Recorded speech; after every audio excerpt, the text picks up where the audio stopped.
Cuphead has a great cartoon. It's on the flicks of net. But there are still some characters that we have not seen yet. I'm upset. I am. I want to see more. Okay, you can all save your comments. I know what you're gonna say. Good golly gosh, Finn, you must be a doctor of contradictions, cause this is the biggest hypocritic oath I've ever seen. Thank you. You've been a wonderful sound effect. Yes, I know in my last video I said that the main charm of the Cuphead show for me was its off-the-wall cartoony zaniness that doesn't need to rely on lore and deeper meanings and theories to be entertaining. And yet here I am, making a theory about it. We can still be friends, right? That's for you, and you know what for. Alright, all joking aside, there was never any chance that Cuphead videos were just gonna be a one-and-done deal on my channel. This franchise is my freaking jam. And ever since the fandom was reignited thanks to dinner and a show, I've just been having so much fun again. Binging the episodes 3 times, playing the game to completion, rewatching old Let's Plays and animations from years ago. I've been shooting back Cuphead content like some schmo shooting back Irish coffees at the bar. Somebody stop me, I gotta drive home tonight. So with my CH fever running at an all-time high and a second season less than a month away, I simply had to scratch that itch and talk about the show some more. But what should I discuss? What's something that the show still has yet to include? Something that the game absolutely excels at, which makes it so memorable in the first place.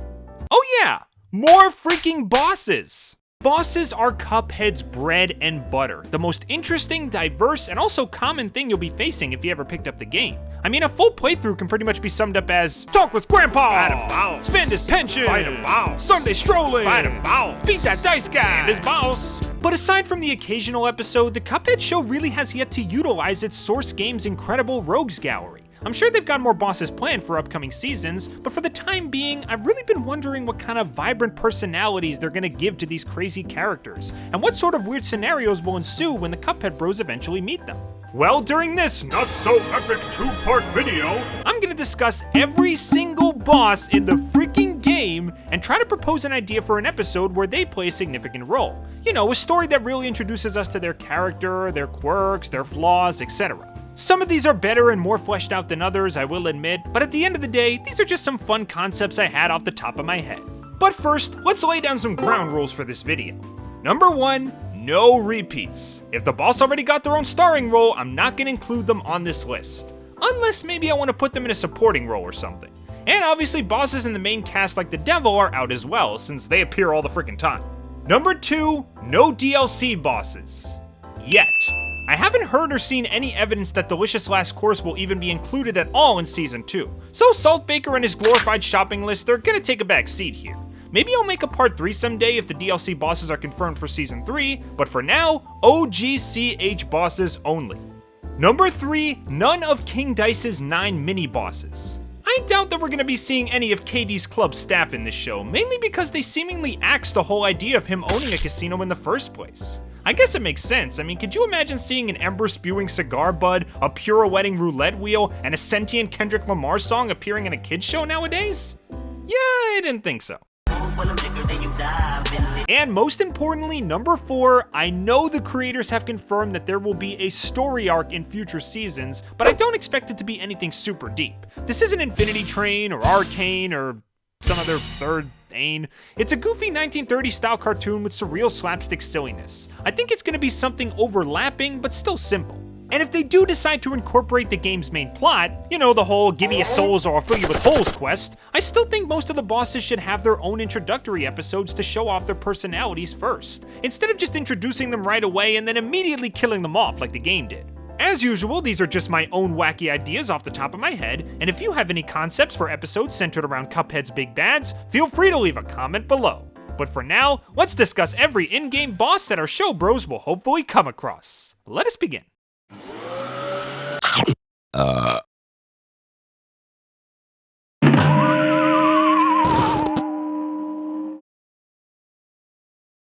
Hilda Berg is 100% troll. That's it. There's no other way of putting it. From the second she's introduced with that smug as heck grin and that I'm better than you pose, to the way she freaking laughs to attack you, to her rude victory quotes, just shut up, Hilda, you're so mean. I'm gonna go fight Cala Maria again. However, this mischievous personality of hers is pretty much perfect for a hijinks episode where she just thoroughly screws with the Cuphead bros. And I came up with an idea that not only works in her constellation transformations, but also brings up the Cuphead duo's signature planes in a natural and fitting way. Heck, I've even got a title for it. Ladies and gentlemen, what's your sign? So the Cuphead bros are speaking with Lucien, you know, that little light bulb guy, and he's currently teaching them all about astrology, while at the observatory where you fight Hilda in the game. He not only shows them all the different stars that make up certain constellations, but also talks about how civilized society has utilized these constellations for things like travel, calendars, and of course, horoscopes. He says that by using a combination of a person's birth month and the position of the stars and planets, you could potentially tell someone's future. Lucien gives both Cuphead and Mugman their horoscopes based on whenever their birthdays are, and both bros, especially Cuphead, are blown away by this. Cuphead asks for another prediction right away, but Lucien says that's not how it works. They need to wait for the planets and stars to shift significantly before they can do it again. They both leave the observatory talking about how cool that was, and how they hope they can get more horoscopes in the future. And as luck would have it, Hilda Berg just happens to be floating by and sees this as a prime opportunity to troll these two unsuspecting brothers. The next night, Cuphead is alone on the roof, looking up at the stars and trying to keep a close eye on his constellation.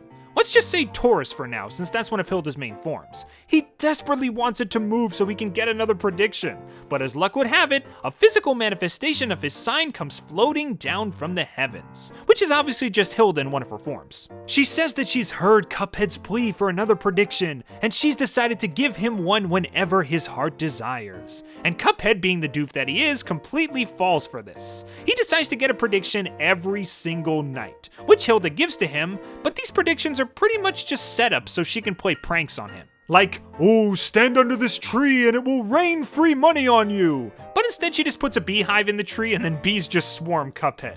Or, run down this particular street, there'll be someone special waiting for you. But the street is covered in wet cement and Cuphead just gets cement shoes for the whole day. You know, just a bunch of excuses for hijinks. Mugman eventually gets roped into this too, but with a little more explanation since he's a little smarter. One night the bros tell her that their futures keep coming up sour, and Hilda says that shouldn't be happening. The universe is never wrong. This must mean that the bros are cursed for all eternity. And after leaving them on this ominous note, she causes a lot more pranks without restrictions this time, driving the bros more and more nuts until eventually they just lock themselves in the house out of fear. And Hilda is just laughing at this whole thing. Eventually, after not sleeping for days, the Cuphead bros decide to take matters into their own hands, and they figure that the only way to stop the bad luck that the universe has cursed them with is to literally go into space and just blow up those constellations. No stars, no scopes. That's kid logic for you right there.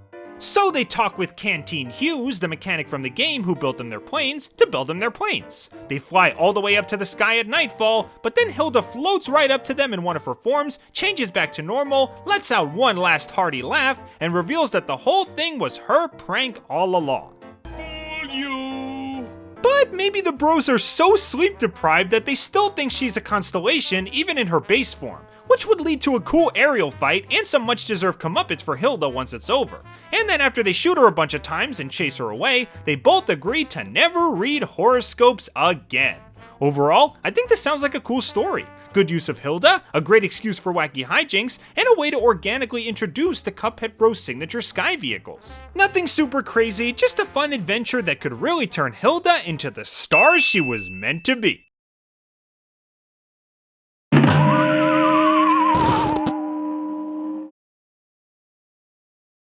Well, this should be an easy one. Werner Werman I, which I swear must be an intentional reference to World War I, is a decorated hero with 3 confirmed awards to his name. The pinnacle of German vermin, if you will. You wouldn't know that fighting him since he's easier to kill than an actual rat in a can, but in the context of the game, this guy is a war-hardened boss. He's also a character that pretty much has an episode concept already mapped out for him. I'm not kidding. If you take all the elements of his boss fight and retool them a little bit, you'd have the absolute perfect plot for an episode of the Cuphead Show.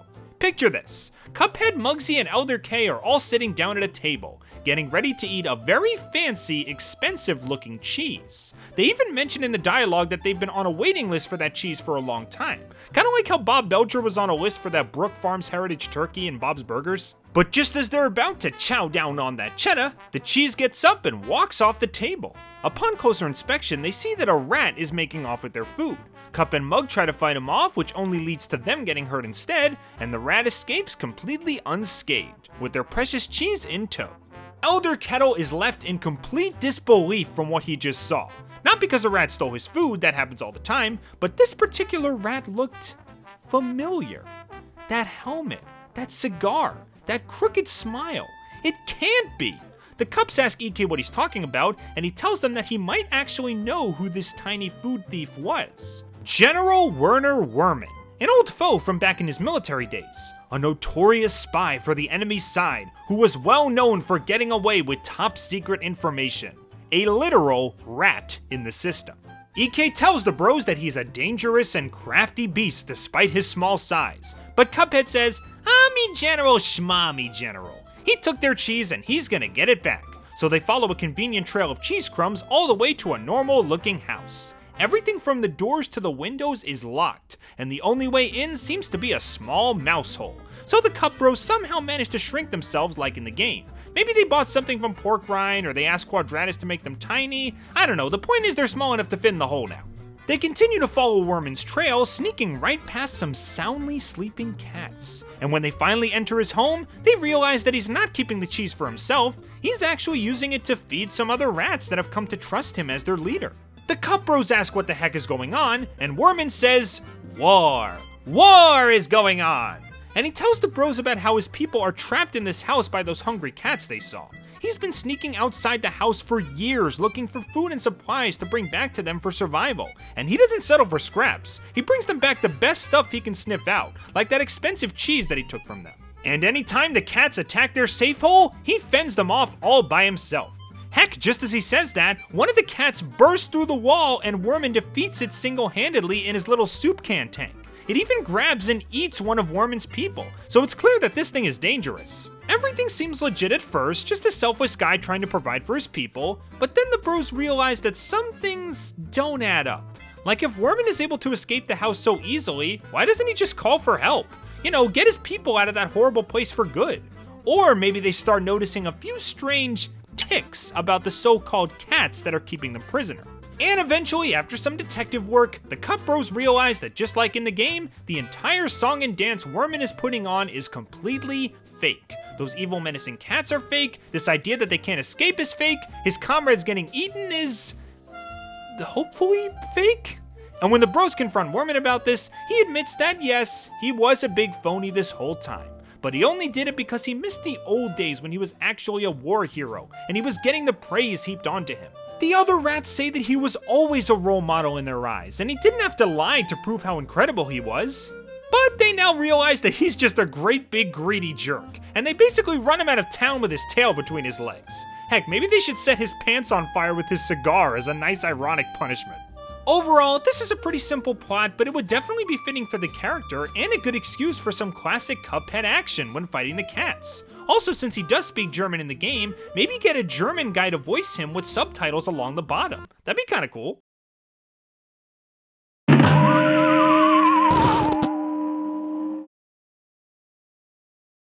Ah yes, Her Royal Highness BVBB, a monarch of munchies that makes Queen Frostine look like freaking Gloppy.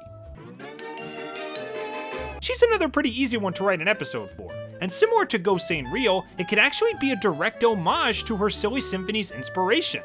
I'm talking about a Cuphead Show version of Cookie Carnival. Cookie Carnival is a short about a parade of different confectionaries competing to see who will become the next Cookie Queen. A friendly gingerbread fellow helps to dress up a poor gingerbread girl so she has a chance at competing. She actually wins, chooses the gingerbread guy as her king, happily ever after, the end. Now, if the Cuphead Show did their take on this idea, I could imagine Bon Bon holding a similar kind of festival where a beautiful winner is crowned. But maybe there isn't really much of a competition anymore since Bon Bon pretty much sweeps every year, to the point where nobody even bothers since they know they're not gonna win. But when the Cuphead Bros actually come to her domain to watch the parade, and maybe feast on some confectionery decorations when no one's looking, they're disappointed that there are barely any contestants. This is supposed to be a competition. It's no fun if no one else is gonna enter. So maybe the bros play the role of the gingerbread man from the short and actually encourage other candy ladies to dress themselves up and try their luck. There would be peppermint ladies, coconut ladies, jelly ladies, all kinds of flavors. Heck, throw Mugman in there as a contestant if you want. My guy's proven that he can rock a wedding dress and drag was all the rage in the old cartoon days, so why not? In the end, one of the contestants they helped ends up winning. Bon Bon gets furious. Maybe she chases the bros down in her castle like phase 3 of her boss fight, and in the end, Bon Bon goes full on sore loser and bans the Cup Bros from ever entering her domain again. You shall never set foot on my tongue-tantalizing turf ever again. Okay, y'all never come back now, toodaloo. A pretty simple idea, but it has the potential to be a really sweet homage. And when it comes to the visuals, having a variety of confectionaries playing dress up in a sugar-coated land would just be pure eye candy. That's the last part of the video, I promise, don't kill me!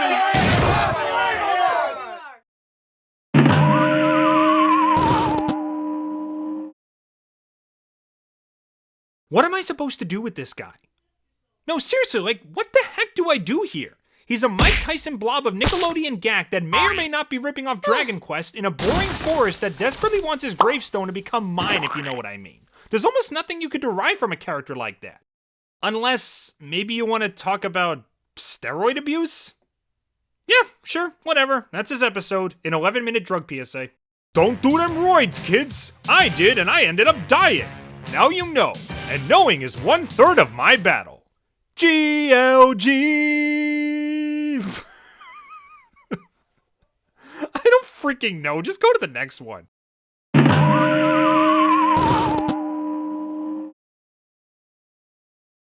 Ladies and gentlemen, the illustrious Sally Stageplay! A woman so devoted to theatrics that she made it her last name. Like Werman, she's another boss that doesn't really belong on Inkwell Ouse 3 since her fight is laughably easy. And yet she still ranks among my personal favorites just because the whole stage play presentation is super unique. Obviously, the whole play aesthetic is something I would want them to capitalize on if she ever appeared in the show. But if you ask me how I personally would orchestrate her episode, I got 4 words for you. Full on-stage musical.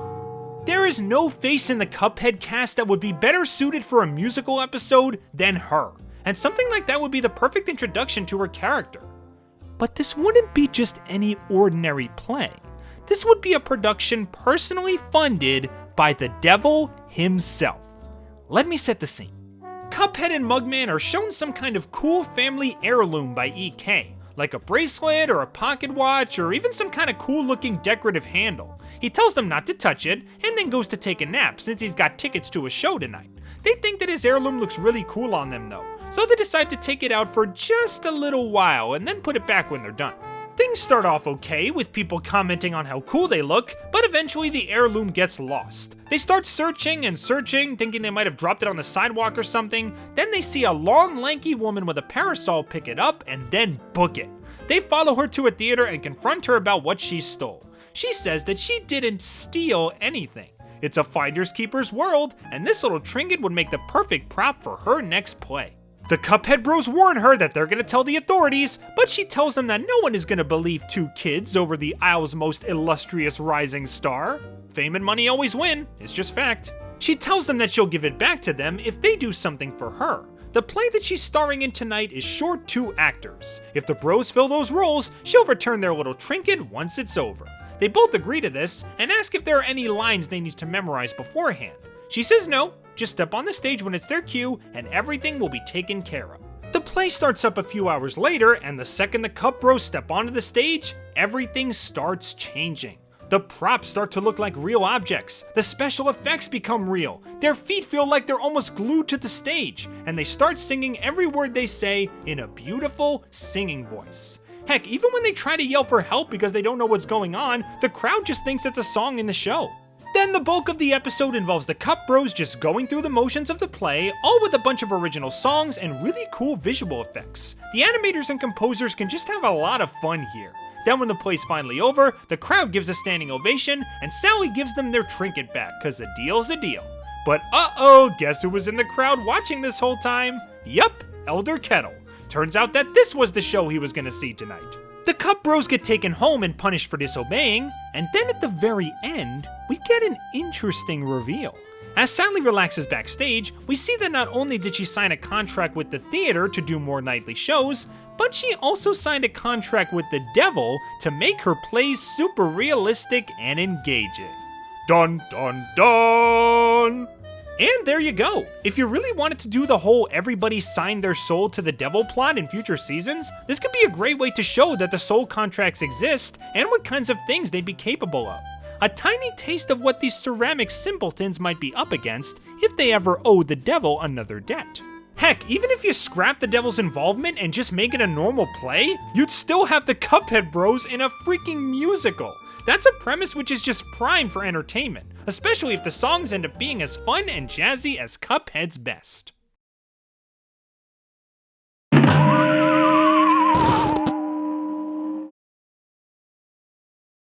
Okay, I'm gonna be honest here, there really isn't a ton I can see happening with the Phantom Express. I mean, not only do the various cars of the train have almost no personality other than taking joy in killing you, which could be said for any boss, but we've already had a grand spooky horror episode with ghosts saying real in season 1, so what could these guys possibly offer? Maybe they could do the classic mystery on a train story, like Murder on the Orient Express? But instead of figuring out who killed someone, the bros need to find out who brought someone back to life? Like a reverse murder mystery? A resurrection mystery?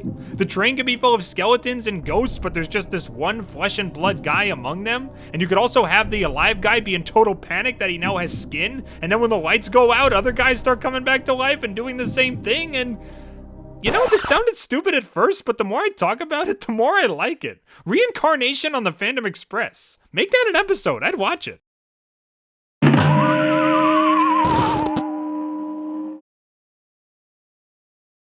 And now, the moment you likely clicked on the video for. Let's talk about the goddess of the sea, Cala Maria. Hands down one of my favorite bosses in the entire game. And no, it's not just because hips. Her fight is fun, her theme is awesome, the quick way her stage scrolls is really epic, her little minions gave me a laugh when I realized what they were supposed to be, she's a complete and total flirt, which is adorable. Soon as I see her walk up in the club, I'm a flirt. Winking eyes at me when I roll up on them dubs, I'm a flirt. And her design is coolness incarnate. Look at her, it's like if you combined a mermaid, a siren, and Cthulhu into some kind of bombshell abomination. It's freaking epic.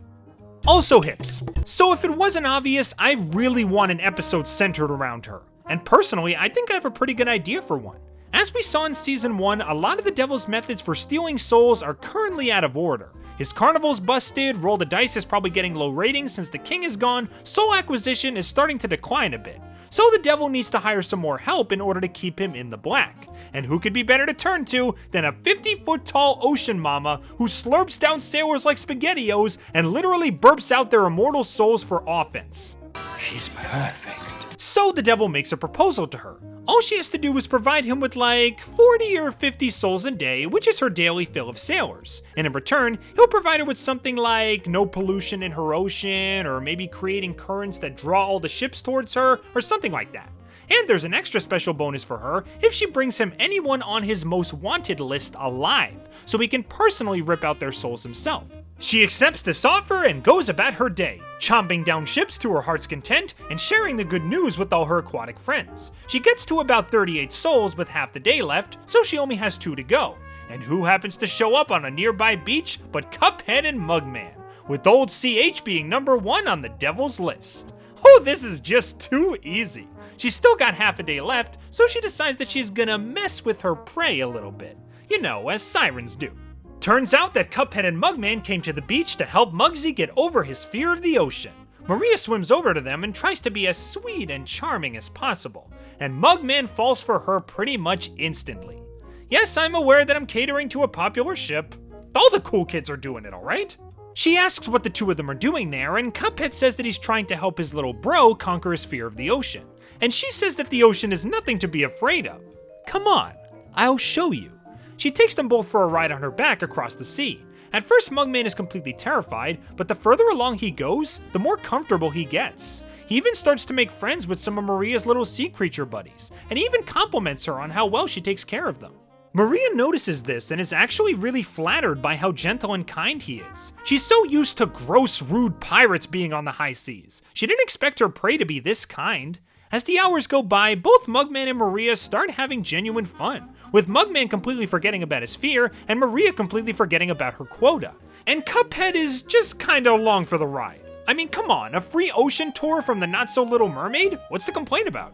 Eventually, the day comes very close to ending, and the devil realizes that, hey, that new girl is 2 souls behind on her quota. What's the holdup? He teleports over to her and sees that she's actually playing around with Cuphead and Mugman.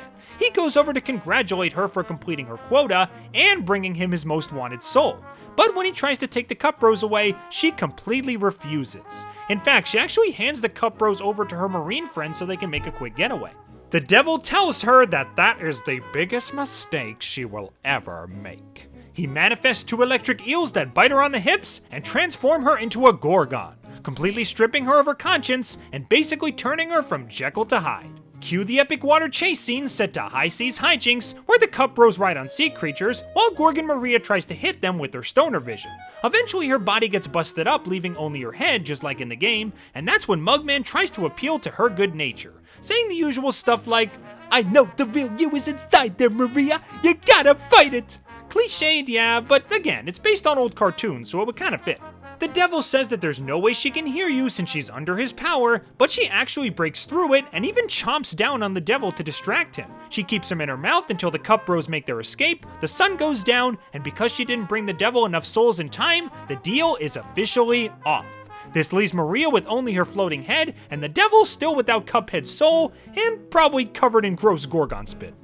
So yeah, pretty tragic story all things considered. We haven't really had any kind of romance in the Cuphead show just yet, so a cute love story of Mer meets Mug with everything ending in tragedy could actually be pretty interesting. In fact, if she does end up being stuck as a head after her debut episode, maybe that could be the reason that she sells her own soul, to get her body back so that her marine friends can still have a mama to take care of them. Man, there's some irony for you. The woman who cost the devil his most wanted soul now owes him her own soul.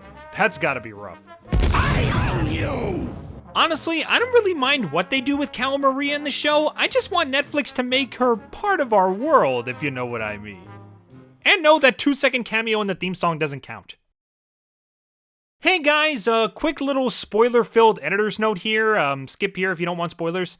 I'm aware that there was a table read of a Season 2 episode called The Devil's Pitchfork where it was revealed that Cuphead's soul debt had actually expired at some point, but the production number on that episode is 108. And if the numbers end up going in order just like last season, it's likely going to air somewhere in the middle of the season. I'm just going to say that my episode takes place sometime before that one.